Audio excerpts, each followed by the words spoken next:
मुद्दा नहीं है। हाँ। ये तो जान के बनाया जा रहा है, वोट बटोरने के लिए जनता की भावनाओं से खेला जा रहा है। हाँ। तो ये आपको एक कोरियोग्राफी दिखाते हैं सदी हुई, जिसके डायरेक्टर 2 ही लोग हैं। कब तक देखेंगे? हाँ। भूखे पेट भजन ना होए गोपाला, सुना है ना? हाँ। तो कब तक भजन सुन सुन के जनता वोट देती रहेगी? हम क्या मोदी जी के आने के बाद थोड़ी पैदा हुए हैं?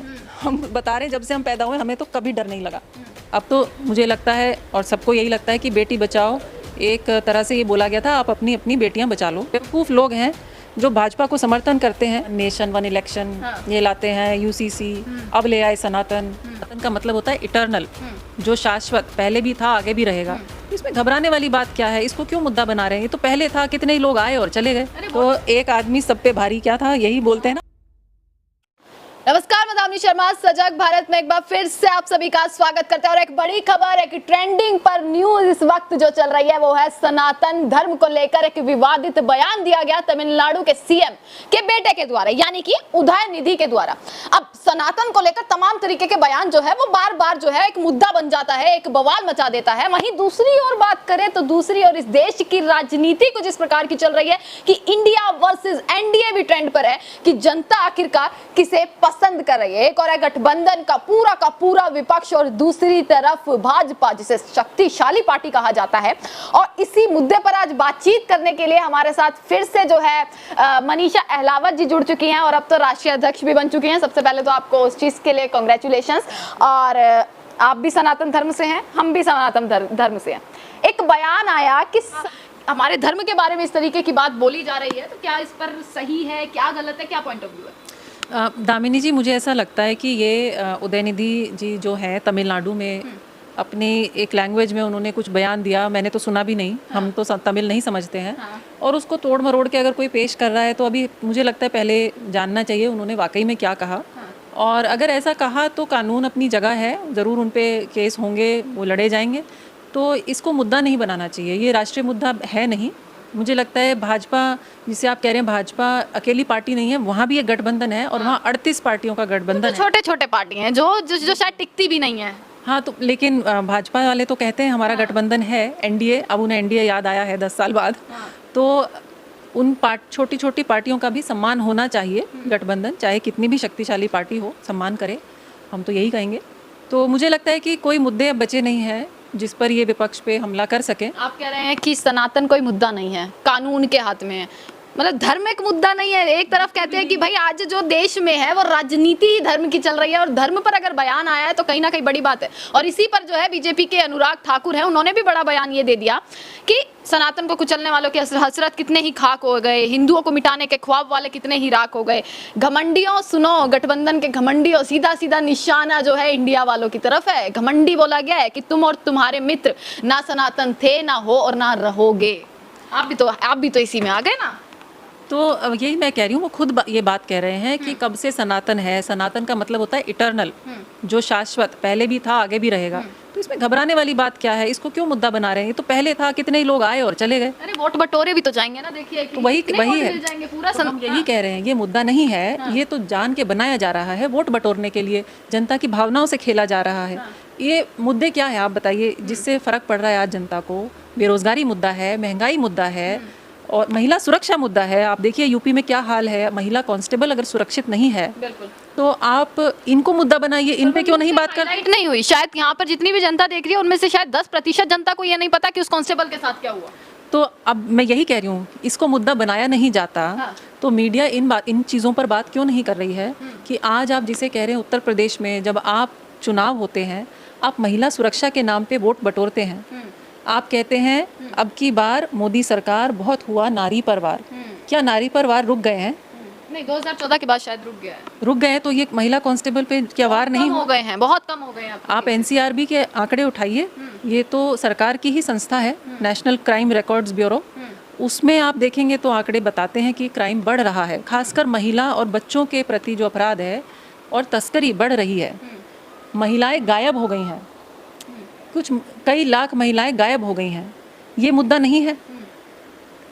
तो मेरा यही कहना है कि धर्म था, है और रहेगा। ये बेकार के मुद्दे बना के जनता की भावनाओं से खेलना, ये एनडीए का गठबंधन बंद। इंडिया वाले तो मानते ही नहीं है धर्म को, बिल्कुल भी नहीं मानते हैं। वो तो अपने ही धर्म की बुराइयां करते रहते हैं। ये भी गलत है। अब तो मिल चुके हैं। कौन कर रहा है धर्म की बुराई? हम तो यही कहती है। वही तो कह रहे हैं, वो तो झूठ बोल रहे हैं, झूठे मुद्दे उछाल रहे हैं। बोलकर वो आ जाते हैं सत्ता हम बात कर रहे हैं कि आप महिला सुरक्षा पे जब वोट मांगते हैं, क्या वो राजनीति नहीं होती? तो जब हम महिला सुरक्षा की बात करते हैं तो कहते हैं विपक्ष राजनीति कर रहे हैं, लेकिन आप वोट मांगते हैं तब उसी को राजनीति नहीं बोलते हैं। आप पोस्टर छपवाते हैं महिला सुरक्षा के नाम पे चुनाव से ठीक पहले। आपके यूपी में तो मिशन चला हुआ है, शक्ति मिशन चला हुआ है, कहाँ है वो? कहाँ है वो? दिख नहीं रहा थोड़ा सा। कौन उसको उसकी जो उसको कौन माप रहा है कि ये मिशन सफल हुआ या असफल हुआ? ये अनाउंस करते हैं मंच से और निकल लेते हैं। कोई घटना हो जाती है किसी महिला के साथ, उसके बाद एक मिशन को अनाउंस कर दिया जाता है, उसका बाद वो मिशन दिखता नहीं है, ऐसा ही कुछ कहना चाह रहे हैं? हर मिशन का यही हाल है। आप कोई भी इनका मिशन देख लीजिए, बेटी बचाओ आज एक मजाक बन के रह गया है कि बेटी किसकी बचा रहे हैं। अब तो मुझे लगता है और सबको यही लगता है कि बेटी बचाओ एक तरह से ये बोला गया था, आप अपनी अपनी बेटियां बचा लो। अच्छा, आप देखिए गृह मंत्री हैं, बड़े पद पर हैं अमित शाह जी, आप यूपी की महिलाओं की बात कर रही हैं, उनके सम्मान की, उनकी सुरक्षा की बात यहाँ पर कर रही हैं। गृह मंत्री का बयान कुछ समय पहले ये आता है, उत्तर प्रदेश क्या कहीं भी आप जाइए, रात के 12 बजे भी अगर एक लड़की, एक महिला सोने के गहने लाद कर भी निकल जाए ना, तो भी वो सुरक्षित है इस देश में। तो सोने के गहने लादे बिना एक महिला कांस्टेबल अपने घर से सावन का मेले की ड्यूटी पर निकली थी, वो अपने घर नहीं पहुंच पाई। इस पर गृह मंत्री जी क्या कहते हैं? क्या कोई पत्रकार उनसे पूछने की हिम्मत करेगा? कोई चैनल ये न्यूज़ चलाएगा? तो ये तो सीधा सीधा खबरों को दबाया जा रहा है, हकीकत को दबाया जा रहा है और कुछ और ही दिखाया जा रहा है। लेकिन जनता तो ज़मीन पर ही है, देख रही है। जनता क्या समझ रही है आज की तारीख में? बिल्कुल समझ रही है। तो अगर भाजपा या खुद मोदी जी अगर इस आत्मविश्वास से कहते हैं कि इस बार भी जो है हमारी सरकार बनने वाली है या हमने जनता के लिए इतना काम किया, तो कौन सा आत्मविश्वास है? इतना कॉन्फिडेंस कहाँ से आ रहा है? 140 करोड़ की जनता यानी उनके साथ है, देखिए।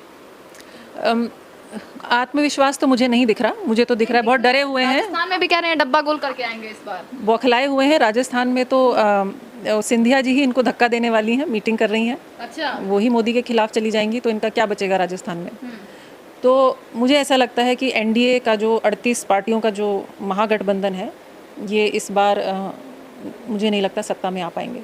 कह रहे हैं कि भाई इंडिया वालों को एनडीए में 2 आई की जरूरत पड़ गई है, तब जाकर इनका इंडिया बना है। ये बचकाने बयान देते हैं। इसमें मैं क्या जवाब दूं इसका? यानी कि ज़मीनी जो मुद्दे हैं, वो ज़मीनी मुद्दे महंगाई है, बेरोजगारी है, महिला सुरक्षा है, क्या इन मुद्दों से जो अभी सत्ताधारी पार्टी है वो हट रही है? अगर हट रही है तो किस मुद्दे पर चुनाव लड़े जा रहे हैं फिर? तो आप देख ही रही हैं, ये मुद्दे उठाकर लाते हैं।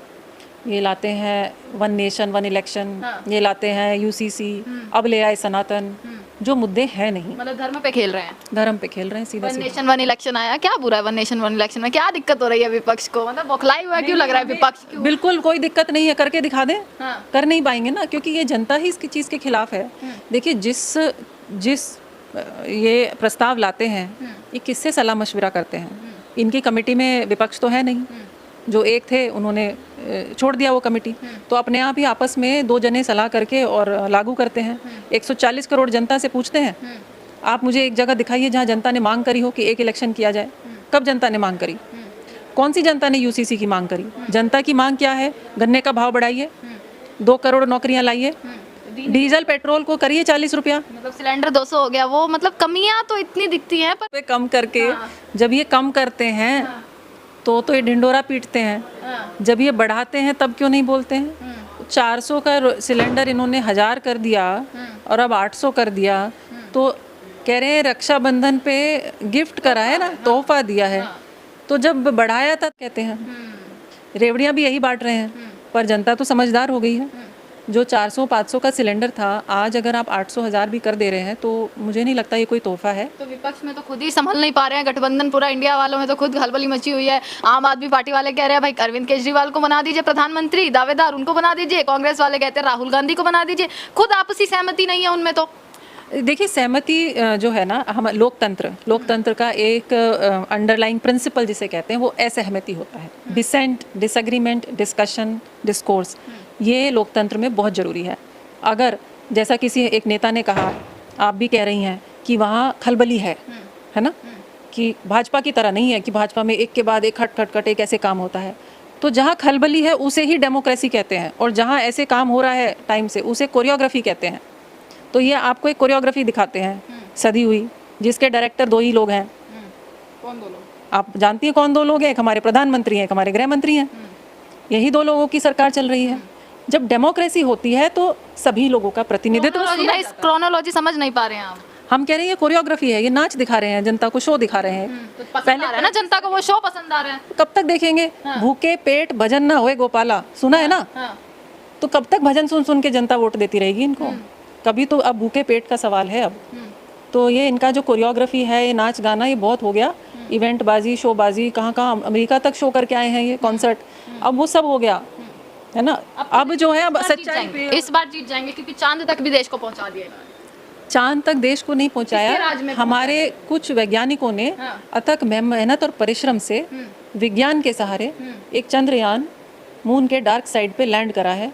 और ये बहुत बड़ा किसको जाता है? श्रेय पूरे हिंदुस्तान को जाता है, उन लोगों को जाता है जिन्होंने वैज्ञानिक सोच को बढ़ावा दिया, जिन्होंने इसरो की स्थापना करी, उन वैज्ञानिकों के परिवारों को जाता है। और मैं आपको बता दूं, उनमें उन वैज्ञानिकों में बहुत सारी महिलाएं हैं। और ये भी कहाँ है, आप बताइए कहाँ है हमारा? ये भी साउथ इंडिया में ही है। मतलब उन वैज्ञानिकों को श्रेय जाता है। और जब चांद पर देश पहुंच जाता है तो वो वैज्ञानिक 1 मिनट बोलते हैं, मोदी जी 10 मिनट का भाषण देकर जाते हैं नम आंखों से। हाँ, तो एक आदमी सब पे भारी, क्या था, यही बोलते हैं ना मोदी जी के बारे में। सब पर भारी है, सबका श्रेय मोदी जी ले लेते हैं। कोई बच्चा चेस का भी जीत के आता है तो वहीं खटाक से पहुंच जाते हैं फोटो खिंचाने अपनी। तो श्रेय लेने में तो सबसे आगे हैं, बिल्कुल सब पे भारी हैं, लेकिन जिम्मेदारी नहीं लेते हैं। जिम्मेदारी नहीं लेते हैं। बिना जिम्मेदारी के 9 साल का कार्यकाल पूरा। जिम्मेदारी लेते तो मणिपुर भी जाते। मणिपुर में उनके थे तो नेता, मतलब मणिपुर को इतना बड़ा मुद्दा क्यों बनाया गया जब से वो वीडियो वायरल हुई? देखिए, वो सवाल भी एक बड़ा सवाल है, क्योंकि शायद ही ऐसा कोई इंसान होगा जिसने उस वीडियो को देखकर, जिसके अंदर इस प्रकार की भावनाएं ना आई हो कि इस देश में चल क्या रहा है। आप तो एक महिलाएं हैं, वो वीडियो आपने भी देखी, तमाम लोगों ने देखी, शायद ना भी देख पाई हो। तो क्या आपको नहीं लगता वो बड़ा? बिल्कुल खामी क्या सरकार की है? पूरे तरीके बिल्कुल है, फेलियर है। आप ये देखिए ना, सरकार को 77 दिन पहले पता था, सरकार के संज्ञान में 70 दिन से जो बात थी उस पर एक्शन नहीं लिया गया, उसको दबाया गया। वो तो गलती से वीडियो वायरल हो गया तो इनको बोलना पड़ा। बोले भी नहीं। इंटरनेट सर्विस बंद है, अगर खुलती है इंटरनेट सर्विस तो क्या ऐसी और तमाम videos viral? As we speak, जब हम यहाँ बैठे हैं, आज भी वहाँ नरसंहार चल रहा है सरकार के संरक्षण में। जिस प्रदेश की भाजपा की सरकार हो और गृह मंत्री भी भाजपा के हो, तो आप बताइए कौन जिम्मेदारी लेगा? क्या जिम्मेदारी लेने के लिए गए प्रधानमंत्री? मान लीजिए मलहम रखने के लिए ही चले जाते। जो कहते हैं बेटी बचाओ, क्या वो वहाँ तक नहीं जा सकते थे? विपक्ष के सारे नेता गए, माननीय जयंत चौधरी जी गए। वो तो अपनी राजनीति चमकाने के लिए। मैं यही कह रही हूँ, जब विपक्ष इन बातों तो जाएगा ही ना, उन्हें तो वोटिंग चाहिए, उन्हें तो विपक्ष को देखिए, मैं यही के बाद 2 ही तो मुद्दे बच गया, तो अडानी पर सवाल उठा लेते हैं। जब विपक्ष महिलाओं के साथ खड़ा होता है तो आप कहते हैं राजनीति कर रहे हैं। जब मोदी उन्हीं महिला सुरक्षा के नाम पे वोट बटोरता है तब आप नहीं कहते राजनीति कर रहे हैं। तो आज सरकार भी इनको, महिलाओं को, बेटियों को किनारे कर दे और विपक्ष भी उनके साथ खड़ा ना हो। क्या विपक्ष, यही हम राजनीति के लिए ही तो हैं।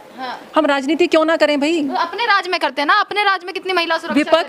विपक्ष आज महिला सुरक्षा याद आई है सारे कांग्रेस वालों को। देखिए, विपक्ष का काम है ये, विपक्ष का काम है ये।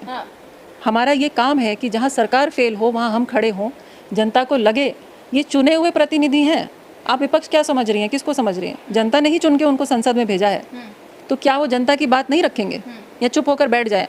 आज माहौल ये चाहते हैं मोदी जी कि जनता की आवाज़ बंद हो जाए, विपक्ष चला जाए। कुछ बेवकूफ़ लोग हैं जो भाजपा को समर्थन करते हैं, जिस आज़ादी को, कुछ बेवकूफ़ लोग, मतलब इसलिए बता रही हूं, 140 करोड़ पूरी बात सुनिए। हाँ, उनमें कुछ लोग हैं ऐसे, कुछ लोग नहीं है, मैं बता रही हूँ, आप पूरी बात सुनिए। 70% से ऊपर लोग। जब आपने इतनी संघर्ष के बाद जो आज़ादी जीती है, उस आज़ादी को खुद ही देना चाह रहे हैं कि भाई विपक्ष को हटा दी, विपक्ष हटेगा तो क्या होगा? क्या लोकतंत्र बचेगा? तो आप क्या चाहते हैं, लोकतंत्र खत्म हो जाए? तो फिर तो मुकुट पहना के इनको बैठा दीजिए सिंहासन पे। जहाँ संविधान बदलने की मांग की जा रही है वहाँ आप लोकतंत्र को बचाने की बात कर रहे हैं। लोकतंत्र को बचाने का समय ही आ गया है। ऐसा ही माहौल बना हुआ है जहाँ, जो मैं कह रही हूँ, कुछ बेवकूफ़ लोग ऐसे हैं जो मतलब अंधभक्त बोल रही हैं, अंधभक्त हैं, जो नहीं समझ रहे कि जो आपके पास आज है आज़ादी कितनी कीमती चीज़ है और इसे आप बेवकूफ़ी में खोना चाह रहे हैं। यानी जो भाजपा को वोट दे, जो इंडिया को वोट दे, वो अंधभक्त, और जो इंडिया वालों के समर्थन में जाए वो समझदार इंसान है आज की तारीख। नहीं, ऐसी बात नहीं है, मैंने इस तरह से तो नहीं कहा। मैंने कुछ लोगों के बारे में बोला है। कुछ लोग हैं, आप भी जानती हैं कौन लोग हैं, जो बिल्कुल आंखें बंद करके और समर्थन करते हैं, जो लोकतंत्र को नहीं समझते, पॉलिटिकल इलिटरेट्स में उन्हें कहती हूँ। सबसे ज्यादा जरूरत देखिए आज के समय में है कि हिंदुओं की सुरक्षा, हिंदू सुरक्षित नहीं है इस देश में। वो सुरक्षा जो है वो सिर्फ भाजपा दे रही है। तो जो महिला कांस्टेबल की मौत हुई या रेप हुआ, वो हिंदू नहीं है क्या? हाथरस में जिस बेटी के साथ बलात्कार हुआ और जिसको रातों रात जला दिया गया, वो हिंदू नहीं थी क्या? तो हिंदुओं की सुरक्षा क्यों नहीं कर पा रही भाजपा? जो बेरोजगार घूम रहे हैं वो हिंदू नहीं है क्या? हिंदुओं का ही तो रोजगार जा रहा है। तो आपको तो खुश होना चाहिए ना कि सनातन धर्म की बात उठाई जा रही है हमारे देश में। देखिए हम भी सनातन, आप भी सनातन। इसमें मेरे को समझ में नहीं आ रहा, ये मुद्दा ही दबाया जाता है, आज तक दबाया जाता है। मुद्दा क्यों है? अरे हम बेखौफ हैं अपने धर्म के अगर मामले। नेशनल टेलीविजन चला रहा है इस चीज को तो वो मुद्दा ही है। हमें कोई डरा नहीं सकता, कोई माइकल लाल ऐसा नहीं जो हमारे धर्म को पे उंगली उठा दे या कुछ बोल दे या हम किसी के बोलने से डर जाएं। क्योंकि मोदी जी जब तक हैं, भाजपा जब तक है, तब तक हमारे धर्म के बारे में कोई कुछ नहीं बोल हम क्या मोदी जी के आने के बाद थोड़ी पैदा हुए हैं? हम बता रहे हैं जब से हम पैदा हुए हमें तो कभी डर नहीं लगा। ये भाजपा के आते ही डर कैसे पैदा हो गया मुझे नहीं समझ में आ रहा। हमें कभी डर नहीं लगा, हम मेरठ में रहते हैं, दंगे भी हुए हैं, सब तमाम चीज़ें हुए हैं, हमें तो कभी डर नहीं लगा कि हमारे धर्म पे कोई आँच आई है। हम अपना संभाल सकते हैं, हमें वो हिम्मत है। बीच ये जहर घोला जा रहा है एक तरीके से। मुझे तो ऐसा ही लगता है, क्योंकि और क्या मुद्दा है इनके पास?